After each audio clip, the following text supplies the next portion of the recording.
नमस्कार, मैं रचना शर्मा चढ़ती कला टाइम टीवी देख रहे सभी दर्शकों का स्वागत करती हूं। आप देख रहे हैं हरियाणा न्यूज। समाचारों की शुरुआत से पहले एक नजर आज की मुख्य सुर्खियों पर।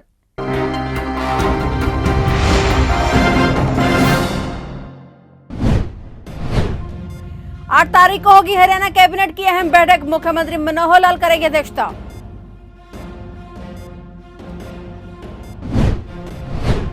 हरियाणा की 5 विभूतियों को मिला पद्मश्री पुरस्कार, राज्यपाल बंडारू दत्तात्रेय ने प्रदेशवासियों को दी बधाई एवं शुभकामनाएं। इनेलो नेता अभय चौटाला पंजाब चुनाव पर कर रहे बयानबाजी, चौटाला ने पंजाब चुनाव के बहाने भाजपा पर भी साधा निशाना।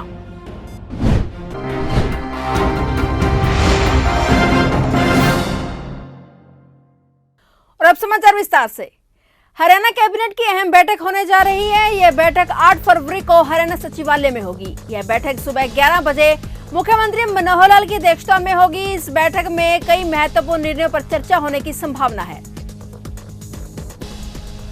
गणतंत्र दिवस के अवसर पर हरियाणा की 5 विभूतियों को पद्मश्री पुरस्कार मिलने पर राज्यपाल बंडारू दत्तात्रेय ने प्रदेशवासियों को बधाई एवं शुभकामनाएं दी हैं। उन्होंने कहा है कि इन सभी विभूतियों ने विभिन्न क्षेत्रों में सर्वश्रेष्ठ कार्य कर पुरस्कार पाया है। इससे प्रदेश का नाम रोशन हुआ है। उन्होंने कहा है कि गणतंत्र दिवस के अवसर पर केंद्र सरकार द्वारा विभिन्न क्षेत्रों में सर्वश्रेष्ठ कार्य करने वाले देश के 128 व्यक्तियों को प्रतिष्ठित पुरस्कार दिए गए हैं, जिनमें हरियाणा की 5 विभूतियों को पद्मश्री मिलना प्रदेशवासियों को गौरवान्वित करने वाला है। राज्यपाल बंडारू दत्तात्रेय ने कहा कि केंद्र सरकार द्वारा खिलाड़ियों को पुरस्कार से नवाजे जाने से युवाओं का खेलों के प्रति और अधिक रुझान बढ़ेगा और भविष्य में खेल के क्षेत्र में और सकारात्मक परिणाम देखने को मिलेंगे। राज्यपाल दत्तात्रेय ने कहा कि 5 विभूतियों को पद्मश्री पुरस्कार मिलने पर हरियाणा सरकार, प्रदेश की जनता और पुरस्कार प्राप्तकर्ता परिजनों को बहुत बहुत बधाई।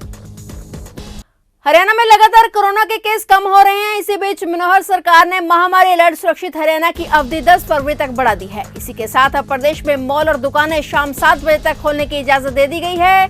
इसके अलावा प्रदेश में अन्य नियम पहले की तरह ही लागू रहेंगे। आवश्यक वस्तुएं जैसे दूध, दवा आदि की दुकानों को छूट दी गई है। नाइट कर्फ्यू भी पहले की तरह ही लागू रहेगा। बता दें कि रात 11 बजे से सुबह 5 बजे तक प्रदेश में नाइट कर्फ्यू लागू है। अन्य पाबंदियां भी ज्यों की त्यों जारी रहेंगी। प्रदेश में सपा और जिम को 50% क्षमता के साथ खोलने व शराब के ठेकों को रात 10 बजे तक खोले जाने के आदेश पहले ही जारी कर दिए गए थे और इसी के साथ बार और रेस्टोरेंट 50% सीटिंग के साथ ही संचालित होंगे। बता दें कि इससे पहले बीते मंगलवार को हरियाणा के शिक्षा मंत्री कंवरपाल गुर्जर ने 1 फरवरी से 10वीं से लेकर 12वीं तक के स्कूलों को खोलने का भी ऐलान कर दिया है। इंडियन नेशनल लोकदल के नेता अभय सिंह चौटाला निरंतर पंजाब चुनाव पर बयानबाजी कर रहे हैं। आज भी अभय चौटाला ने पंजाब चुनाव के बहाने भाजपा पर निशाना साधा। अभय चौटाला ने कहा कि पंजाब से भाजपा बिल्कुल साफ हो जाएगी। पंजाब में भाजपा का कोई जनाधार नहीं है। पंजाब में श्रोमणी अकाली दल की सरकार बनेगी। साथ ही उन्होंने ये भी कहा कि वे 2 फरवरी के बाद पंजाब में चुनाव प्रचार करने के लिए आएंगे। अभय चौटाला एलनाबाद हल्के के दौरे के दौरान मीडिया से रूबरू हुए। अभी तो चुनाव शुरू हुआ है, लेकिन भाजपा के पल्ले कुछ नहीं पड़ेगा। भाजपा साफ है। कांग्रेस की क्या स्थिति रहने वाली है? कांग्रेस और भाजपा में फर्क क्या है? दोनों एक ही थाली के चट्टे बट्टे हैं। इलाहाबाद में देखा नहीं, कांग्रेस भाजपा मिली भी नहीं थी। तो फिर जहाँ भाजपा साफ होगी फिर कांग्रेस कैसे बचेगी? अकाली दल की सरकार बनेगी। आपके टूर कब से होंगे पंजाब में? 2 तारीख के बाद से शुरू करूंगा। समस्या तो बताते ही हैं। गांव की जो दिक्कत है, शहर की जो दिक्कत है, तो लोग बताएंगे।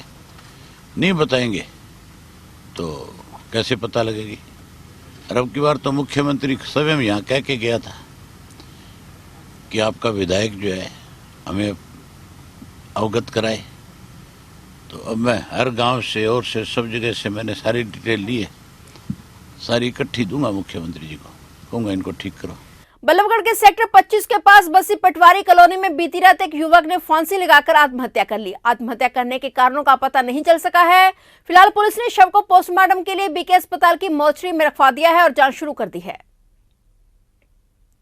भाई पुलिस मौके पे पहुंच गई है, वहाँ जांच कर रही है जी। दूसरा ये है, इसका नाम है सुखदेव, यूपी का रहने वाला है। यहाँ फैक्ट्री में नौकरी करता था, प्राइवेट कंपनी जी। ठीक है, 100 को कब्जे में ले लिया, मोर्चरी में रखा जाएगा और जांच पूरी करने के बाद जैसी सूरत हो कार्रवाई होगी। कौन सी कॉलोनी है सर? क्या कुछ पूछताछ में पता चल पाया है? ये पटवारी कॉलोनी है जी, नहर के पास में बसी हुई है जी। इसमें यहाँ एक किराए पर रहता था जी। तो क्या कोई लड़ाई झगड़ा था या कोई? ना लड़ाई झगड़े का अभी कुछ पता नहीं चला। पुलिस जांच कर रही है? हाँ, जांच कर रही है। क्या नाम है आपका? कौशल्या।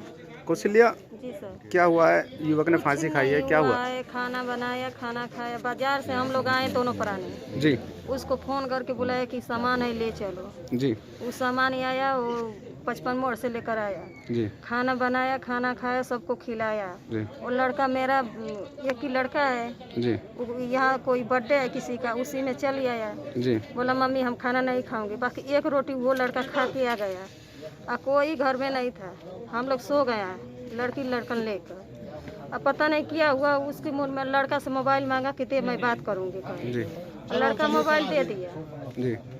दे दिया, पता नहीं क्या हुआ उसकी मन। तो कैसे पता चला आपने? हम लोग नहीं देखे, हम लोग सोए हैं, दूसरा कोई बताए। दूसरे कुछ नहीं बताया? क्या नाम है इनका? सुखदेव। क्या लगते हो आप उनके? बहन के लड़का। अच्छा, आपकी बहन के लड़के हैं वो? हाँ। तो कोई घर में कोई लड़ाई झगड़ा क्या था? कुछ नहीं हुआ सर। कुछ नहीं था। नहीं। हरियाणा के पानीपत जिले में गुरुवार सुबह एक दर्दनाक सड़क हादसा हो गया, जहां ट्रक और हरियाणा रोडवेज की बस की टक्कर हो गई। इस हादसे में हरियाणा रोडवेज बस का एक तरफ का हिस्सा पूरी तरह से क्षतिग्रस्त हो गया है। इस दर्दनाक हादसे में एक यात्री की मौत हो गई, वहीं कई लोग घायल बताए जा रहे हैं। यह हादसा पानीपत के शाहपुर गांव के पास हुआ। हरियाणा रोडवेज की ये बस रोहतक से चंडीगढ़ जा रही थी। सुबह धुंध और तेज रफ्तार होने की वजह से हादसा हुआ। बता दें कि सुबह करीब 7:30 बजे बस गोहाना बस स्टैंड से करीब 45 सवारियां लेकर पानीपत होते हुए चंडीगढ़ जानी थी, लेकिन ट्रक चालक भी गोहाना से पानीपत जा रहा था। ट्रक नंबर पंजाब का है और इसमें सीमेंट की बजरी ओवरलोड है, करीब 80 टन बजरी होगी। हादसा ट्रक को ओवरटेक करते समय हुआ। वहीं पुलिस मामले की जांच में जुट गई है। जो भी आरोपी होगा उसके खिलाफ कानूनी कार्रवाई अमल में लाई जाएगी। वहीं हादसे की वजह से जाम लग गया। जाम को खुलवाने के लिए इसराना थाना पुलिस की एक टीम पहुंची और जेसीबी की मदद से कैंटर और रोडवेज को सड़क किनारे कर यातायात को सुचारू करवाया। हरियाणा में हाड़ गला देने वाली सरीखी ठंड से कोई राहत नहीं मिली है। पंचकुला, सोनीपत, जींद समेत कई जिलों में बुधवार रात से पारा और नीचे लुढ़क गया। सुबह कोहरे का प्रकोप भी कई जिलों में जारी है। मौसम विभाग के अनुसार अगले 2 दिनों तक ऐसे ही हालात बने रह सकते हैं। ठंड के चलते आम आदमी की परेशानी भी बढ़ गई है। वहीं महेंद्रगढ़ प्रदेश के सबसे ठंडे इलाकों में टॉप पर रहा। हालांकि मंगलवार के मुकाबले पारे में कुछ बढ़ोतरी दिखी, लेकिन ठंड से कोई राहत नहीं मिली, जिससे सर्दी बढ़ती ही जा रही है। पारे में सबसे ज्यादा गिरावट पंचकुला में दर्ज की गई। पहाड़ों पर हुई ताजा बर्फबारी का असर आसपास के एरिया में दिख रहा है। बात जींद की करें तो यहाँ 24 घंटे के दौरान पारा 2.0 डिग्री सेल्सियस पर गिर गया और लोग यहाँ भी ठंड से कम कपा रहे हैं। करनाल, यमुनानगर और कुरुक्षेत्र में भी 24 घंटे के दौरान ठंड का प्रकोप एकाएक बढ़ गया है। पहाड़ों से आ रही बर्फबारी के कारण हवा ने लोगों को परेशान कर रखा है। सफाई कर्मचारियों की समस्या जानने पहुंची राष्ट्रीय सफाई कर्मचारी आयोग की सदस्य अंजना पवार ने कहा है कि आयोग सफाई कर्मचारियों की मूलभूत सुविधाओं को बढ़ाने के लिए काम कर रहा है। उन्होंने कहा कि प्रधानमंत्री नरेंद्र मोदी ने केंद्र में सरकार बनते ही स्वच्छता अभियान की शुरुआत की थी, जो कि एक महत्वपूर्ण कदम था।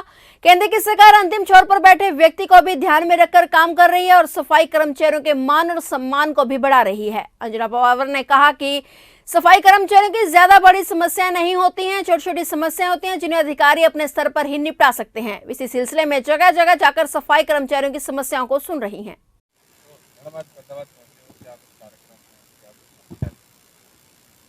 देखिए, फरीदाबाद आने पर आज तो कार्यक्रम तो अभी होगा खैर, लेकिन ये जो नगर निगम के जो भी सफाई कर्मचारी हैं उन लोगों की समस्याओं के बारे में जानकारी लेने के लिए आई हूँ मैं। और राष्ट्रीय सफाई कर्मचारी आयोग जो होता है वो हमारे देश के विभिन्न क्षेत्रों में फैले हुए जो सफाई कर्मचारी हैं, जो अंतिम पंक्ति में बैठे व्यक्ति हैं, इस कर्मचारी वर्ग की जो भी आश्रित होते हैं उनके पुनर्वास के लिए राष्ट्रीय सफाई कर्मचारी आयोग काम करता है। और हम इनको कैसे आर्थिक, सामाजिक और जो शैक्षणिक जो हमारे समस्याएं होती है कर्मचारियों की, हम उनको कैसे इनको निजात दिला सकते हैं, इनको कैसे हम उस समस्याओं से छुटकारा दिला सकते हैं, इसके लिए राष्ट्रीय सफाई कर्मचारी आयोग काम करता है। और मैं धन्यवाद देना चाहती हूँ हमारे देश के प्रधानमंत्री जी ने, जिन्होंने अपने सर्वोच्च पद की शुरुआत ही स्वच्छ भारत मिशन से करी। और उनका जो एक सोच है इन कर्मचारी वर्ग के लिए, इस समाज के लिए, उन्होंने अपने मन में बहुत ही संवेदनशीलता बना के रखी है। वो बहुत ही इनके ऊपर विचार करते हैं। फिलहाल हरियाणा न्यूज में इतना ही। तब तक के लिए देखते रहिए चढ़ती कला टाइम टीवी और मुझे दीजिए इजाजत। धन्यवाद।